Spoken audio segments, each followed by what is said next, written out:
Strike वरती puller लेनचा ball सरळ बॅटने फटका खेळला आणि सरळ मात्र बॉल गेला 1 बाउन्स 2 बाउन्स सीमारेषेच्या बाहेर 4 धावा अमित नाईकच्याही बॅटमधून।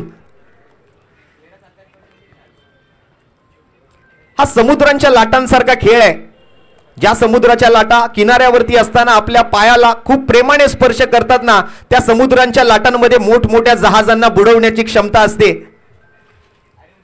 कधी संयम आणि कधी आक्रमकता हे सर्व काही पाहायला मिळतंय या क्रिकेटमध्ये। पुन्हा एकदा मात्र right in a slot and out of the plot सागरला चकमा दिला आणि बॉल सरळ मात्र सीमारेषेच्या बाहेर 4 धावा चौकार। काउ कॉर्नर बाउंड्री लाईनच्या दिशेने 2 चौकार अमित नाईकच्या बॅटमधून आले, 2 षटकार मात्र केतनच्या बॅटमधून आले।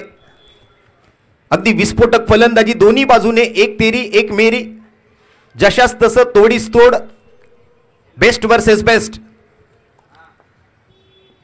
पुन्हा एकदा फ्लाइटेड डिलिव्हरी, या वेळेला मात्र स्वीप केला बॉलला उलट्या बॅटने पाठवून दिलं बॅकवर्ड पॉइंट बाउंड्री लाईनच्या बाहेर। सलग 3रा चौकार मित्रांनो। अमित नाईकची बॅटिंग आवडली असेल तर जर एकदा जोरदार टाळ्या होऊन जाऊ द्या। मॅन फ्रॉम एकटघर, चौकारांची तिकडी मात्र त्याने पूर्ण केली आणि संघाची धावसंख्या मात्र जाऊन पोहोचली ती 2 षटकांच्या समाप्ती अखेरीस।